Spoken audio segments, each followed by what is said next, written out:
And now to unpack the event or all that happened at that event, we have the National President Concerned Mothers in Nigeria. Uh, Thanks for joining us. We appreciate you for joining us this afternoon. Mrs. Veronica Ogosi, just give us a bit of update regarding that symposium or a conference or meeting that was held. Hey, good afternoon.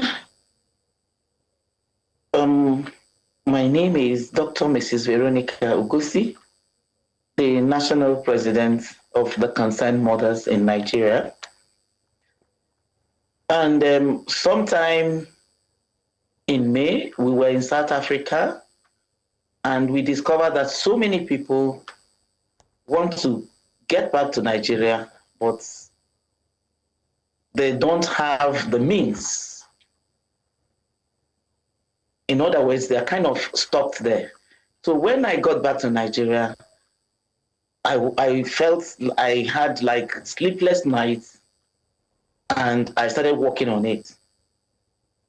We now had to meet up some people, the Deputy National APC Women Leader, Haja Zainab Ibrahim, and then people like Professor Benedicta Ugisi, and all of us, we put it together and said that we have to work with government to make sure that our people who are there, more or less trapped, are brought back to the country. As we are discussing about empowerment and, returning back home, let's also talk about women and youth at the center of this. How can they also be empowered in this situation, especially women who would like to return as well, or youth who went to school or did otherwise and then got there and realized maybe they bit more that they can chew? All right.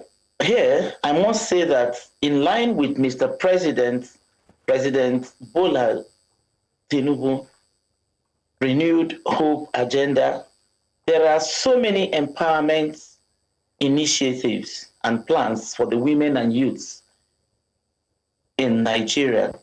And those projects and plans are designated for women and youths who would benefit in those entrepreneurial developments. And so we've been doing programs concerning economic development.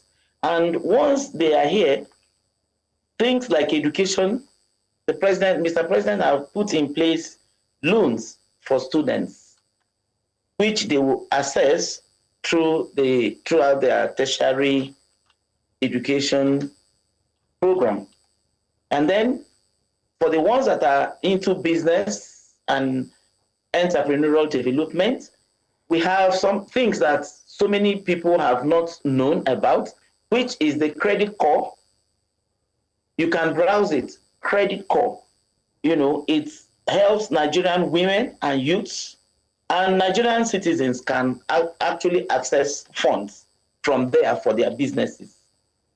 Of course, SMIDAN is there, but for the sake of ignorance, people are just there talking about things that are irrelevant instead of catching up on the points which the president has put in place for the women and youth to get empowered. Let's remove the president and its efforts and talk about the challenges that these individuals are facing when they arrive in South Africa.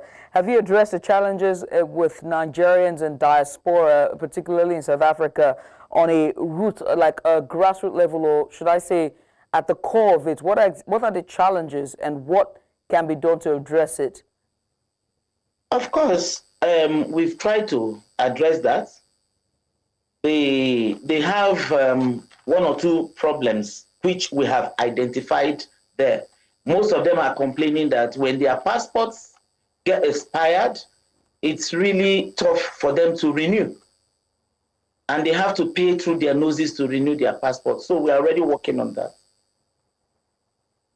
And then their NIN, we got reports that, in fact, for now, people from other countries are even selling their NIN to them. which is people are from other not, countries are selling their NIN to them. Is that what you said? Yes, Nigerians NIN to Nigerians, which is bad. So those were the things that they complained to us, and I think we are working on it as well. All right. Doctor, I must say thank you for taking out the time to join us. Dr. Veronica Ogosi, she joined us live here, giving us some updates as concerned individuals in Nigeria doing their best to return back Nigerians in diaspora in South Africa.